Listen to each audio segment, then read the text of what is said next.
ये कहानी है एक ऐसी रेत की जो जिंदा है। वो इंसानों, जानवरों और किसी भी चीज को अपने अंदर खींच लेती है बिना कोई निशान छोड़े। लेकिन आखिर इस रेत में ऐसा क्या छिपा है, ये क्या बला है और इससे बचा कैसे जाए? चलिए जानते हैं इस खौफनाक कहानी में। फिल्म का नाम है द सैंड।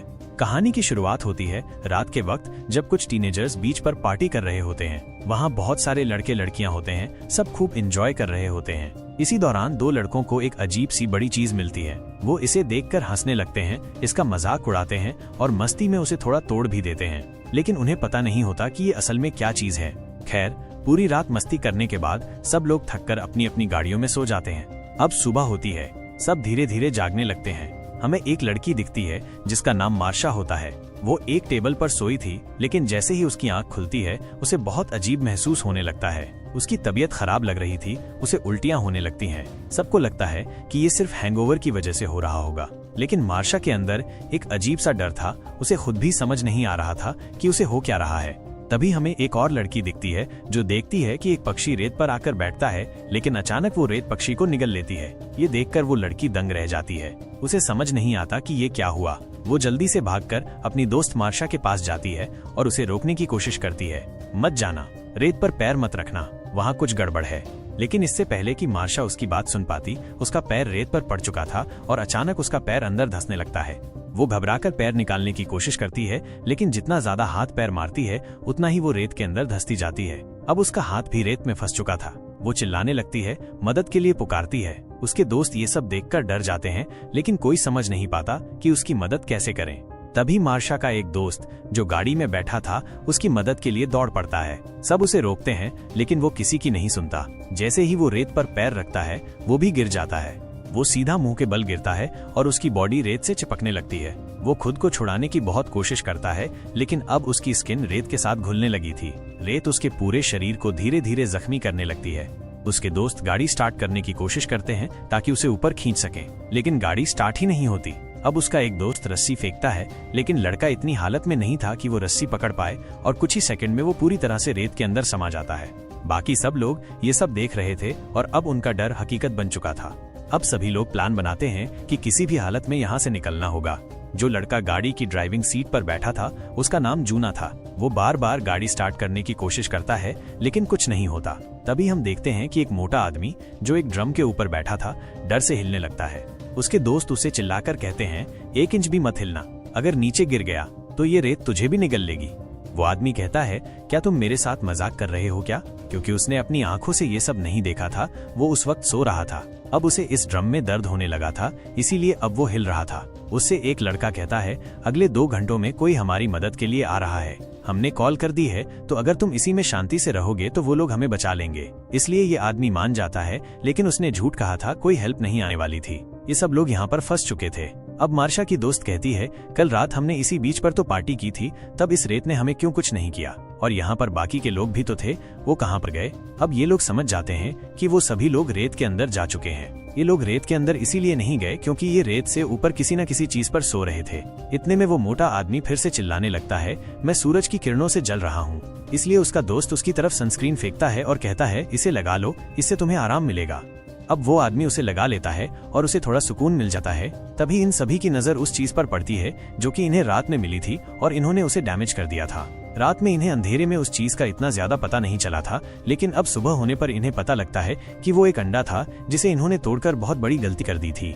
यानी कि उस अंडे के अंदर जो भी चीज थी वो अब बाहर आ चुकी है। ऐसा भी हो सकता है कि जो भी चीज उस अंडे के अंदर थी वो इसी रेत में चली गई हो और वही इन लोगों का शिकार कर रही है।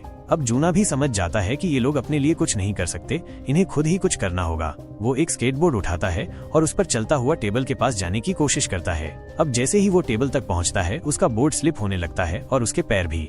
इसलिए वो स्लिप होकर रेत के बहुत नजदीक आ जाता है, जैसे कि रेत से कोई चीज निकलती है और उसके पेट से टच होने लगती है। लेकिन जूना हिम्मत दिखाता है और फौरन टेबल पर चढ़ जाता है जहाँ पर एक बैग रखा था और उसमें कुछ स्नैक्स थे। उसे इस बैग से एक केला भी मिलता है, लेकिन जब वो उसे खाता है तो उसे भी वोमिटिंग हो जाती है। जब उसकी नजर अपने पेट पर जाती है तो वहाँ पर जख्म हो चुका था। दरअसल ये इन्फेक्शन उसी रेत वाली चीज ने किया था। सभी लोग ये देखकर बहुत घबरा जाते हैं, लेकिन जूना उनसे कहता है, चिंता मत करो, ये कुछ नहीं है। तुम लोग सिर्फ अपने बचने के बारे में सोचो। लेकिन अब जूना के जख्म में दर्द होने लगता है, उसे बहुत तकलीफ होती है, उसके जख्म से अब खून आने लगता है और ये देखकर उसकी गर्लफ्रेंड रोने लगती है। जूना उसे कहता है रो मत, स्ट्रांग रहो, और जूना वहीं पर लेट जाता है। तभी गाड़ी में बैठी हुई एक लड़की सबसे कहती है हमारे फोन्स गाड़ी की डिग्गी में हैं, हमें कुछ न कुछ करके उन्हें निकालना होगा ताकि हम मदद मंगा सकें। लेकिन कोई भी ये रिस्क लेना नहीं चाहता था क्योंकि गाड़ी में बैठकर उसकी डिग्गी नहीं खुल सकती थी। अब एक लड़की कहती है मैं ये काम करूंगी। वो हिम्मत करके वहां तक जाती है लेकिन गाड़ी की डिग्गी खुल नहीं पाती। अब वहां पर जो काली लड़की होती है वो उसे एक लकड़ी का टुकड़ा पकड़ा देती है ताकि वो इसको जोर से पकड़ ले और रेत की तरफ ना गिर जाए। लेकिन अभी भी वो गाड़ी की डिग्गी खोल नहीं पा रही थी। इसीलिए जूना की गर्लफ्रेंड उसे एक रॉड पकड़ाती है और कहती है अब ट्राई करो। और अब वो लड़की फाइनली गाड़ी की डिग्गी खोल लेती है। लेकिन तभी उन्हें दूर से कोई आता हुआ दिखाई देता है। वो वहाँ का सुपरवाइजर होता है, यानी कि बीच का। ये सभी लोग उसकी तरफ देखने लगते हैं और ध्यान बंटने पर वो लड़की जो डिग्गी खोल रही थी उसकी उंगलियां डिग्गी में फंस जाती हैं, यानी डिग्गी बंद हो चुकी थी। वो दर्द से चिल्लाती है। ये सभी लोग उसे अपने पास बुलाने की कोशिश करते हैं, लेकिन सुपरवाइजर कहता है तुम्हारी जनरेशन बिना ड्रग्स लिए पता नहीं क्या क्या काम करती है। लेकिन ये सब लोग उसे बताते हैं हम मुश्किल में हैं। वो अपनी गाड़ी इनकी तरफ लेकर आता है और उतरने लगता है। ये सभी शोर मचाते हैं रेत पर पैर मत रखिएगा। लेकिन जैसे ही वो रेत पर पैर रखता है ये देखते हैं कि उसे कुछ भी नहीं होता। अब सबसे पहले वो जूना के पास जाता है और उसका पेट देखकर हैरान हो जाता है कि आखिर ये सब किसने किया। इसके बाद वो उस मोटे आदमी को ड्रम से निकालने की कोशिश करता है, लेकिन वो बहुत मोटा था, वो उससे नहीं हिल पाता। इसलिए वो कहता है चिंता मत करो, कुछ ही देर में मैं अपनी टीम को यहाँ बुला लेता हूँ जो तुम्हें यहाँ से रेस्क्यू कर लेगी। लेकिन मुझे ये समझ नहीं आ रहा कि आखिर तुम लोग यहाँ पर कर क्या रहे हो। जूना की दोस्त उसे सब कुछ बताने की कोशिश करती है। वो कहती है हमारी दोस्त की उंगलियां गाड़ी की डिग्गी में फंस गई हैं। सुपरवाइजर उसके पास जाता है लेकिन वो उसकी हेल्प नहीं करता। ये देखकर जूना की दोस्त उस पर चिल्लाने लगती है।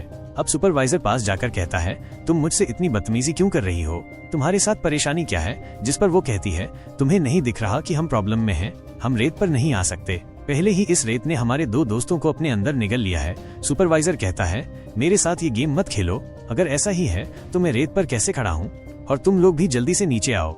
लेकिन जूना की दोस्त और उसका दोस्त नीचे नहीं आते क्योंकि वो जानते थे कि इससे उनकी जान जा सकती है। तब सुपरवाइजर अपनी गन निकाल लेता है, लेकिन साथ ही उसकी कीज भी रेत पर गिर जाती हैं। सब उससे कहते हैं उन्हें उठाना मत, लेकिन वो नहीं सुनता और अपनी की उठाने के लिए जैसे ही उसका हाथ रेत से टच होता है तो वो रेत उसके हाथ को भी फांस लेती है। लेकिन सुपरवाइजर के पास पेपर स्प्रे होता है जिसे वो उस पर स्प्रे करने लगता है, लेकिन कोई फायदा नहीं होता। वो क्रीचर उसका आधा हाथ काट लेती है जिससे बहुत खून निकलता है। सब डर जाते हैं और वो चिल्लाने लगता है। अब जूना की दोस्त दूर से ही उसका पेपर स्प्रे उठा लेती है कि शायद उस क्रीचर को हराने में ये इनकी कुछ मदद करे। अब सुपरवाइजर पूरी तरह से रेत में गिर जाता है और वो रेत उसे निगलने लगती है। रेत उसे पूरा निगल लेती है। अब ऊपर केबिन में जूना की दोस्त अपने एक साथी से बात करती है। अब इन लोगों को समझ आ जाता है कि सुपरवाइजर को इसलिए कुछ नहीं हो रहा था क्योंकि उसके जूते मजबूत थे और नीचे से टेबल के जैसे थे, यानी कि फाइबर वाले। इसीलिए वो लड़का अपने बाकी साथियों से कहता है मेरी तरफ टॉवल फेंको, हम उसे अपने पैरों पर बांधेंगे जिससे हम यहाँ से निकल सकेंगे। जब उसके दोस्त वो टॉवल उसकी तरफ फेंकते हैं तो उसे पकड़ने के चक्कर में वो केबिन से नीचे गिर जाता है। उसके नीचे गिरते ही रेत से बहुत सारे धागे जैसी चीजें बाहर आती हैं जो कि शायद उस क्रीचर के टेंटिकल थे। वो उसकी पूरी बॉडी के साथ चिपककर उसका खून पीने लगते हैं और देखते ही देखते उसके साथ भी बाकी लोगों की तरह ही होता है, वो रेत में गुम हो जाता है। ये देखकर ये लोग बहुत डर जाते हैं। अब वो ब्लैक लड़की अपने कानों पर हाथ रखकर रोने लगती है। जूना की दोस्त उससे कहती है सब ठीक हो जाएगा और साथ ही एक ग्रिल उससे सीधी करके रखने को कहती है। फिर एक और ग्रिल वहां पर रखकर केबिन से जंप लगाकर गाड़ी में चली जाती है। जैसे ही वो गाड़ी में आती है वो उस ब्लैक लड़की को थप्पड़ लगाती है क्योंकि ये सारा उसी का प्लान था कि यहाँ पर आया जाए। हालांकि इसमें इस लड़की की भी कोई गलती नहीं थी। अब ये दोनों मिलकर उस डिग्गी में फंसी लड़की की उंगलियों को निकालने की कोशिश करती हैं और वो उसे निकाल भी लेती है। अब जूना की दोस्त उसके हाथ पर टॉवल बांधती है। वहीं दूसरी तरफ हम उस मोटे आदमी को देखते हैं जो कि उस ड्रम में फंसे होने की वजह से दर्द में था। उसकी बॉडी से खून भी निकलने लगता है और जब वो खून रेत पर जाता है तो रेत से कुछ टेंटिकल निकलते हैं। अब उन्हें पता लग गया था कि यहाँ पर कोई इंसान है। वहीं दूसरी तरफ वो दोनों लड़कियां उन ग्रिल्स को जोड़ते हुए टेबल तक जाने का एक रास्ता बना देती हैं। अब वो ब्लैक लड़की जूना तक जाती है। साथ ही वो लड़की जिसकी उंगली गाड़ी की डिग्गी में आ गई थी, जूना की दोस्त से कहती है अब तुम जाओ क्योंकि मेरे हाथ से खून निकल रहा है, अगर मेरा खून रेत पर गिरा तो वो क्रिएचर हम पर अटैक कर देगा। इसलिए जूना की दोस्त चलकर वहां पहुंच जाती है। अब आखिर में वो जख्मी उंगली वाली लड़की उस ग्रिल पर चलने लगती है, लेकिन अंत में जाकर उसके हाथ से खून टपक जाता है। उसका बैलेंस खराब होते ही वो रेत पर गिर जाती है और रेत उसे भी अपने अंदर निगल लेती है। वहीं दूसरी तरफ हम उस मोटे आदमी को देखते हैं जिसके ड्रम पर खून बह रहा था। टेंटेकल उसकी तरफ अट्रैक्ट होने लगते हैं। अब हम उस ब्लैक लड़की को देखते हैं जो कि अपने पैर पर टोवल बांधकर उस रेत पर चलने लगती है। उसे कुछ भी नहीं होता। वो जल्दी से सुपरवाइजर की गाड़ी के ऊपर चढ़ जाती है। ये देखकर वो मोटा आदमी भी बहुत खुश होता है कि अब हम यहाँ से निकल जाएंगे, लेकिन वो नहीं जानता था कि टेंटेकल उसके ड्रम को नीचे से खाली कर चुके थे। अब वो टेंटेकल बड़े होकर उसकी बॉडी के चारों तरफ लिपट जाते हैं और उसे नीचे ले जाते हैं। वो भी मारा जाता है। अब यहाँ पर वो क्रीचर बहुत बड़ा हो चुका था क्योंकि इसने बहुत सारे लोगों को खा लिया था। अब इसके टेंटेकल मजबूत हो चुके थे। अब वो क्रीचर सुपरवाइजर की गाड़ी के पास आकर उसे हिलाने लगता है, जिससे वो ब्लैक लड़की गाड़ी के ऊपर ही गिर जाती है। गाड़ी से उसका सिर टकराकर वो बेहोश हो जाती है। और अब जूना की फ्रेंड अकेली बची थी क्योंकि अब जो जिंदा बचे थे उनकी हालत खराब थी। अब वो काफी घबरा जाती है और अब रात भी हो जाती है। रात होते ही उस ब्लैक लड़की को भी होश आ जाता है, तो वो एक एयर वाटर टब तक जाती है जिस पर वो जूना को लिटाकर गाड़ी तक पहुंचाती है। जब पीछे पीछे जूना की दोस्त भी आ रही होती है तो वो क्रीचर अपने टेंटिकल से गाड़ी का दरवाजा बंद कर देता है। यहाँ पर उस क्रीचर के टेंटिकल चमक रहे थे, उनसे नीले रंग की लाइट निकल रही थी। लेकिन जूना की दोस्त ने हिम्मत नहीं हारी।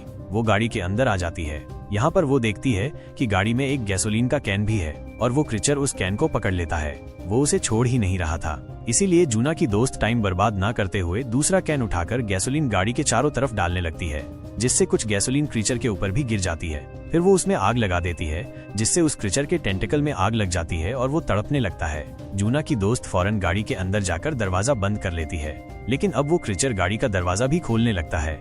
लेकिन जलने की वजह से अब उसकी ताकत कम होने लगती है और अब वो रेत में समा जाता है। अब रात काफी हो चुकी थी और ये तीनों बहुत डरे हुए थे, इसलिए ये लोग गाड़ी में ही सो जाते हैं। जब सुबह हो जाती है तो कोई इनकी गाड़ी पर नॉक करता है। वो कोई पुलिस ऑफिसर लग रहा था। अब जब जूना की दोस्त बाहर निकलकर अपना पैर रेत पर रखती है तो उसका पैर नहीं चिपकता। साथ ही ब्लैक लड़की भी बाहर आ जाती है और ये दोनों यहाँ से निकल जाती हैं। दरअसल वो क्रीचर रात में जलने की वजह से मर चुका था और अब रेत में कोई हलचल नहीं थी। चारों तरफ शांति थी, लेकिन जूना की जान उन जख्मों की वजह से जा चुकी थी। लेकिन लास्ट में हमें एक बहुत हैरानी वाली बात पता चलती है। दरअसल वो क्रीचर अभी मरा ही नहीं था। वो अब समंदर में चला गया था और वो सीधा शहर की तरफ जा रहा था, यानी कि उसका अगला निशाना, उसका अगला टारगेट शहर है। और यहीं पर ये कहानी खत्म हो जाती है। दोस्तों, अगर एक्सप्लेनेशन अच्छा लगा हो तो हमारे चैनल को सब्सक्राइब जरूर करिए और इस वीडियो को और भी ज्यादा फैलाने के लिए इसे लाइक जरूर करिए।